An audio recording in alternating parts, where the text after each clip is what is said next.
Hello everybody, welcome back to our channel. I'm Lydia. Et moi c'est Kevin. Ensemble nous sommes Kevin and Lydia, becoming a family.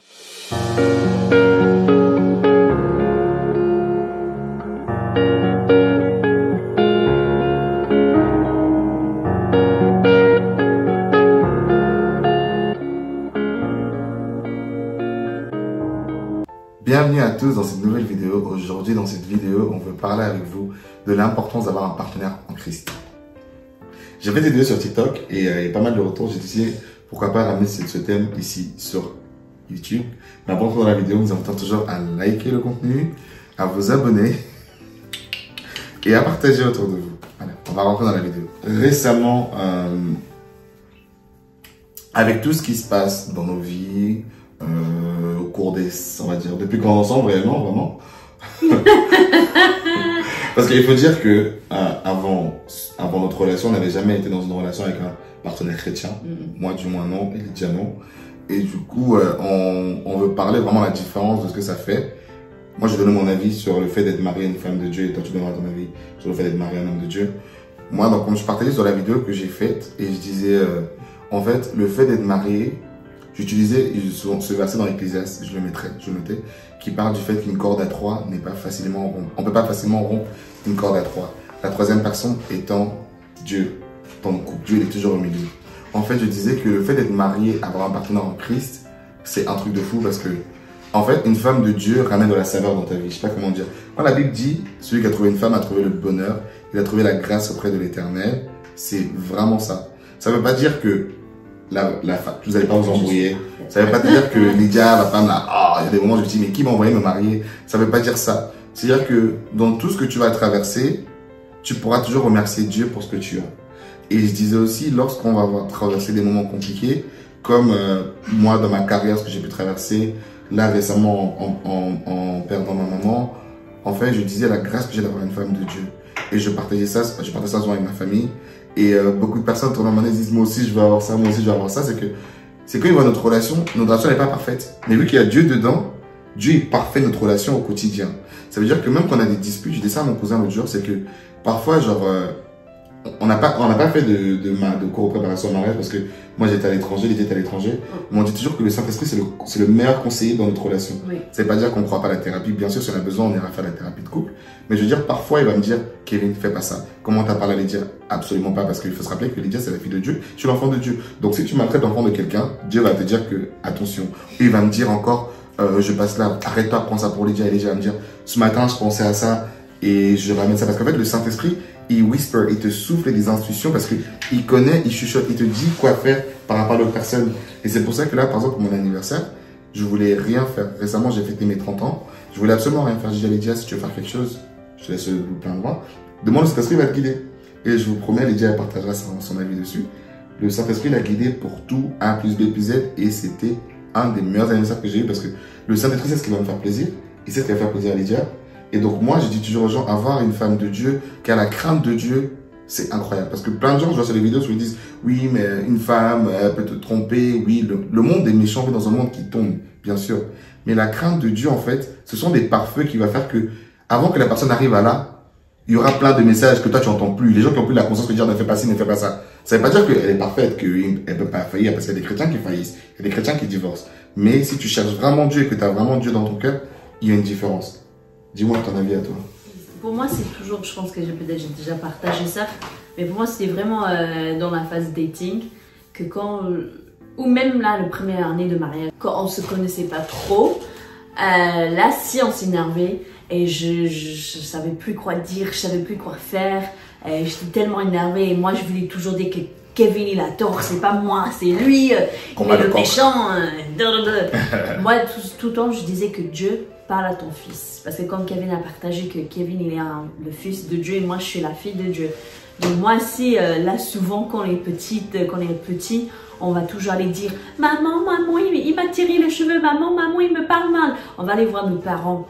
Donc là, il faut aller voir notre Père Céleste. Et moi, je dis « Papa Dieu, parle à ton fils. » C'est parce que moi, je peux plus. Et là, chaque fois, je faisais cette prière, Dieu allait toujours parler à Kevin, ou même moi, ce que j'ai ajouté. avec la sagesse quand j'ai grandi. Je dis, parle à ton fils et parle à moi-même aussi. Parce que parfois, quand on s'est fâché, là, c'est pas toujours la faute de l'autre personne, ça peut aussi être ta faute à toi-même. Ma faute. Et là, j'ai ajouté ça, et chaque fois, là, comme Kevin a dit, là, le grand de 3, c'est Dieu, il est au milieu. Donc, ça veut dire que si moi, je veux mieux comprendre Kevin, il faut passer par Dieu. Et vu que Kevin, il est un enfant de Dieu, il aime Dieu, il va écouter la voix de Dieu, il va écouter la correction de Dieu, ou comment le Saint-Esprit va le guider, comment il va le corriger. Donc c'est pour ça que c'est tellement important d'avoir un partenaire en Christ, parce que pour moi, je sais qu'avec Christ, vu que Christ est en Kevin, il est en moi, je sais qu'on va y arriver. Ça ne veut pas dire que c'est facile, ça ne veut pas dire qu'on va avoir nos moments, nos heures, nos jours, nos semaines, non. Je regarde, c'est pas plus que quelques heures. Mais c'est parce que... je voulais juste finir que... Non, vas-y. Je pense que... C'est parce qu'en fait, il y a aussi un truc important, c'est que quand tu es en Christ, vraiment, la parole de Dieu, tu la mets en pratique. Et en fait, la Bible, c'est un livre d'instruction. C'est-à-dire, il va nous dire comment, en tant que mari, tu vas traiter ta femme, et en tant que femme, comment tu vas traiter ton mari. Comment tu vas traiter les êtres humains en général. Et je trouve que si tu es une personne qui a la crainte de Dieu et qui suit les instructions de Christ, c'est beaucoup plus simple en fait. C'est-à-dire qu'il y a des choses que tu n'auras même pas besoin de demander. Parfois, les trucs que je vois, ce qui se passe dans les couples qui n'ont pas Christ, Lydia n'a pas besoin de me demander parce que c'est un devoir que je dois faire en tant que mari. Par exemple, la Bible dit que toi, Marie, aime ta femme comme Jésus l'a aimé l'Église. Il y a une personne qui servait de sa sieste là, donc on va essayer de finir la vidéo. Donc je disais, par exemple, en tant que mari, la Bible dit que toi, Marie, tu dois aimer ta femme comme Jésus l'a aimé l'Église. Jésus a donné sa vie pour l'Église. C'est-à-dire que moi, je dois donner ma vie pour Lydia. C'est pour ça que l'autre jour, j'ai fait une vidéo disant que entre ta mère et ta femme qui passe en premier, et je disais que c'est selon la Bible, c'est ta femme, parce que tu dois donner ta vie pour ta femme. C'est-à-dire que tu dois arriver au niveau, si tu dois choisir entre ta mère et ta femme, tu dois sauver une personne. Qui est-ce que tu dois sauver? C'est ta femme. La Bible te dit que c'est ta femme que tu dois sauver. Arriver à ce niveau-là, c'est un truc de fou. Parce que quand tu regardes la société dans laquelle on vit, les femmes, entre guillemets, ou les hommes aussi, hein, ça va dans les deux sens. Quand on regarde la société dans laquelle on vit, il y a tout ce qu'on voit, tromperie, rien de stable. Et quand tu vois que la Bible va à contre-courant de ça, en fait. Et en fait, tu dois arriver à un niveau de mourir à soi qui est incroyable. Et pour arriver à ce niveau-là, c'est Christ, en fait. C'est pour ça que si les gens n'ont pas Christ, je vois pas comment tu peux réussir. Je vois pas comment tu peux réussir. Là, j'ai regardé une vidéo récemment, un couple qui était marié depuis 70 ans, et on demandait c'est quoi leur secret. Et ils disaient que non, ils disaient qu'ils sont croyants, ils sont catholiques, et que c'est la foi, parce que l'amour c'est un choix. Et bien sûr qu'il y a des couples non croyants qui arrivent, donc kudos to you guys.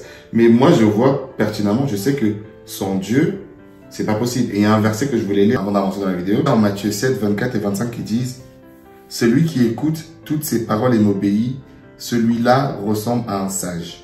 Le sage construit sa maison sur de la pierre, la pluie tombe, les rivières débordent, les vents soufflent et se jettent contre la maison ne tombe pas parce qu'on a posé ses fondations sur de la pierre. » En gros, l'image de ce verset, c'est vraiment ça. C'est que si tu bâtis ta famille, ton couple, ton mariage sur la pierre qui est ici le rocher qui est Dieu, peu importe ce qui va venir essayer de secouer votre couple. Ça peut être les tempêtes, les vents, les problèmes, tout ce que tu peux vivre, mais ton couple va tenir parce que tu as bâti sur la pierre. En fait, ce verset-là, quand je dis waouh. C'est pour ça que moi, j'encourage toujours les gens à chercher un partenaire qui a la crainte de Dieu. Pas juste qui dit je suis chrétien. Non, non, non. On reconnaît un arbre à ses fruits. Parce qu'il y a des personnes qui disent chrétiens, mais regarde leur vie. Analyse, passe le temps à regarder la vie des gens. Regarde le fruit qu'ils produisent. En Matthieu 7, au verset 17, il y a marqué oui, un bon arbre produit de bons fruits. Un arbre malade produit de mauvais fruits. Un bon arbre ne peut pas produire de mauvais fruits et un arbre malade ne peut pas produire de bons fruits. Et nous, c'est pour ça qu'on dit toujours c'est important d'être planté, d'être ancré en Christ. C'est comme ça qu'on produit des bons fruits de nos vies. Mais je sais très bien que du moment où on enlève nos yeux fixés de Dieu, c'est là qu'on est en danger. Mais je sais que tant que notre couple est basé sur Christ, on a une assurance en fait. On a assurance contre vol, contre pare-brise, contre destruction, vous voyez ou pas? Tout risque. Donc voilà, c'est pour ça que, enfin, c'est pas dire que ta relation est parfaite, on n'est pas pour en dire rien de là. C'est juste que voilà, on a l'assurance tout risque. J'aime bien ça. Je sais pas pour vous, qu'est-ce que vous en pensez par rapport à ça, mais en tout cas, je vous invite à essayer. Et je sais pas où t'en es dans ta foi, dans ta marche avec Dieu, mais si tu cherches le Seigneur, prie pour ça, pour conclure cette vidéo. Parce que là, on a un enfant là, je sais que Lydia, quand on a un enfant avec nous, Lydia réfléchit plus autant par elle, elle me demande, je vais finir la vidéo avant de Parce que vu qu'on a commencé, je voulais finir la vidéo. C'est dire qu'il dit que tout seul, tu vas vite, mais ensemble, tu vas loin. Et quand tu as la bonne personne à tes côtés, tu vas très loin. Parce que moi, je le vois, c'est que quand ça va pas, vous savez, quand ça va pas dans la vie, il y a des personnes, c'est dans l'adversité que tu vois avec qui tu es. C'est dans l'adversité, quand ça va pas, que tu vois qui est vraiment pour toi. Et moi, je dis souvent, moi, c'était toujours ma prière de trouver ma femme quand j'avais rien. De savoir que cette personne avec toi pour qui tu es, peu importe ce que tu as, tu sais qu'elle est avec toi pour qui tu es. Et elle aime Christ en toi, elle aime l'homme de Dieu que tu es. Ça veut pas dire qu'il faut pas prendre un gars qui a rien à zéro sans vision, je dis pas ça. Mais on vit dans un monde où trop de gens sont trop matérialistes, trop basés sur qu'est-ce que je vais avoir dans cette relation, au lieu de vraiment regarder qu'est-ce que Dieu veut faire au travers de ce mariage. Qu'est-ce que Dieu veut faire au travers de cette relation. Parce que nous, on sait que être ensemble, c'est Dieu. Donc, on sait qu'ensemble, on va aller beaucoup plus loin. Je le vois parce que il y a des moments quand je travaillais pas et enfin, quand Dieu m'avait donné des instructions spécifiques et que les gens extérieurs challengeaient ça, le fait d'avoir un partenaire en Christ, une femme en Dieu, une femme de Dieu, elle savait l'appel qu'il y a sur ma vie, elle savait ce que Dieu nous avait dit de faire. Et dans mon foyer, je n'étais pas challengé. J'avais quelqu'un qui priait pour moi, qui m'élevait au lieu de me détruire. Alors que quand tu n'as pas un partenaire en Christ, parfois tu as l'impression que dehors c'est la guerre, mais même dans ta maison c'est la guerre. Tu n'es pas en paix chez toi parce qu'il n'y a pas Christ en fait. Et moi je sais le fait d'avoir un partenaire en Christ, tu as cette personne qui est là, même dans les disputes vous allez prier. La mentalité de Dieu contre la mentalité du monde. Dans le monde tu fais mal, c'est œil pour œil, dent pour dent. La Bible c'est différent, quelqu'un fait mal, la Bible dit prie même pour ton ennemi. On n'est pas au niveau des ennemis, mais je veux dire, même si un fait mal, tu vas prier en fait que Dieu guide la personne, le remet sur le droit chemin parce que tu sais que la personne a Christ en fait. Le fait d'être en Christ, c'est Dieu au quotidien qui nous aide meilleurs, qui nous aide à être bons vis-à-vis de l'un et de l'autre. Parce qu'on est des pécheurs. Donc, tu as des tentations, tu auras la tentation devant toi. C'est le Saint-Esprit qui va dire non, ne fais pas ça. Les dieux peuvent avoir des beaux hommes dehors, je peux voir des jolies filles dehors. Mais quand tu sais ce que tu as à la maison, tu sais ce que Dieu veut faire, c'est Dieu qui va t'aider. C'est aide-moi à convaincre la tentation, d'avoir la crainte de Dieu. C'est comme Kevin disait que je sais vraiment pas comment les couples ils font ça sans Dieu. Franchement, c'est ça. Parce que le Saint-Esprit, il est vraiment le meilleur guide de tout. Parce que pour moi, comme Kevin a partagé un peu pour son anniversaire de cette année, c'était 30 ans, tu vois, donc normalement, on voulait faire quelque chose je sais pas, de bien fêter ses 30 ans. Et après, avec tout ce qui s'est passé, tout ce qu'on a vécu, Kevin a dit, bon, laisse, c'est pas grave. Là, il a dit, si tu veux faire quelque chose, tu es la bienvenue. Mais sinon, franchement, ce n'est pas grave, ce n'est pas grave. Mais moi, je me suis dit, bon, je sais, avec tout ce qu'on vit, c'est pas évident. Mais je veux quand même le célébrer, je veux quand même fêter ce jour comme il faut. Donc moi, je me suis dit, Seigneur, tu connais notre situation. Il faut que tu m'aides parce que là, je pleurais à Dieu. J'ai dit, je veux vraiment montrer à cet homme comment on l'aime, comment je l'aime et qu'est-ce qu'il faut faire. Parce que Dieu, il connaît Kevin mieux que moi. Dieu connaît Kevin mieux que lui-même. C'est pour ça qu'il faut passer par le Saint-Esprit. Et moi, j'ai demandé, guide-moi, montre-moi ce qu'il faut faire. Et j'avais aussi quelque chose d'autre que j'avais prévu de faire pour lui. Et au final, ça n'a pas marché. J'étais un peu déçue parce que je pensais que waouh, ça va être trop bien pour un anniversaire de 30 ans. Ça va vraiment marquer ce jour. Et après, là, je sentais que le Saint-Esprit me disait que non, en fait, ça allait pas plaire à Kevin. Et moi, je me suis dit, bon, ok, c'est pas grave, je vais pas prendre trop la tête sinon parce que Dieu me dit que c'était pas ce que Kevin voulait. Et quand j'ai partagé ça avec Kevin, il dit non, en fait c'est vrai, je préférais de pas faire ça comme ça. Donc le Saint-Esprit, chaque détail, moi j'étais même étonnée avec les réactions de Kevin le jour de son anniversaire, comme il a réagi à tout, comme il était excité, comme il était choqué, parce que pour moi c'était assez simple ce que je faisais. Mais non, parce que le Saint-Esprit, il connaît ce qu'on a besoin, il sait nos besoins, il sait ce qu'on aime, il connaît nos désirs.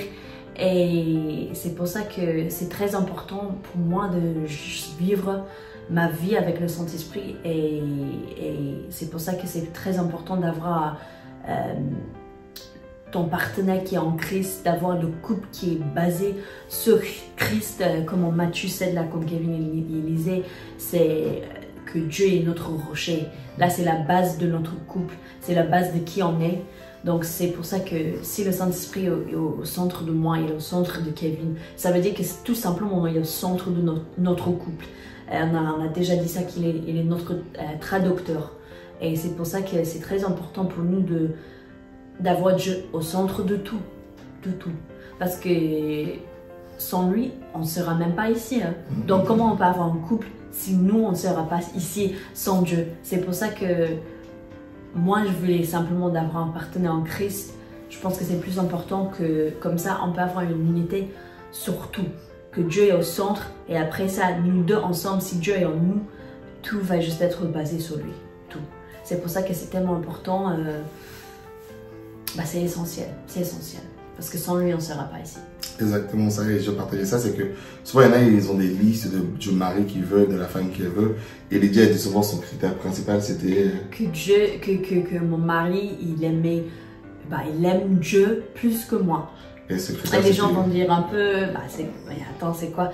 C'est pour ça que je voulais que quand il aime Dieu, l'amour de Christ, c'est avec l'amour de Christ qu'il va m'aimer. Voilà. Parce que l'amour de Christ, en fait, il est inconditionnel. Si vous regardez le 1 Corinthiens 13, l'amour de Christ, il pardonne tout, il ne retient pas les fautes, il n'est pas envieux. Je pourrais le mettre dans le 1 Corinthiens 13, vous allez voir qu'en fait, l'amour, comment Dieu parle, c'est pas l'amour du monde. L'amour du monde, demain, quelqu'un t'aime, demain, il t'aime plus. Demain, tu as fait quelque chose, la personne ne t'aime plus, et ainsi de suite. C'est plus basé sur les sentiments. Exactement. Alors que nous, l'amour, c'est un choix. Il a décidé de t'aimer. Dieu, il a décidé d'envoyer son fils, Jésus, pour que quelqu'un, pour ainsi, un jour, quelqu'un veuille venir à lui. Son amour, il n'est pas comme le nôtre. Et c'est pour ça que moi, je dis souvent, nous les hommes, je sais que moi, j'étais beaucoup superficiel avant. On veut toujours les badis. Après, je ne veux pas généraliser, tout le monde, les hommes, c'est pas comme ça, mais je veux toujours la femme avec le gros derrière, gros devant, gros ceci, gros derrière.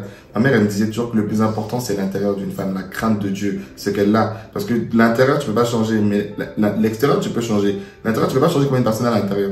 Et ça veut pas dire que le critère physique n'est pas important. Bien sûr, il faut que ton partenaire te plaise. Mais le plus important, le critère principal, c'est la crainte de Dieu. Si la Bible dit cherche le royaume de Dieu, tout sera donné par-dessus.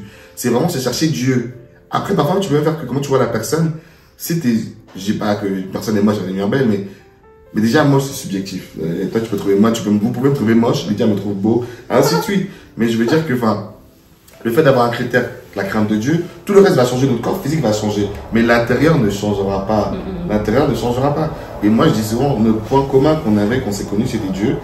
Et tout le reste après, ça s'est développé. Maintenant, on a tout plein de points communs. Mais tout début, c'était Dieu.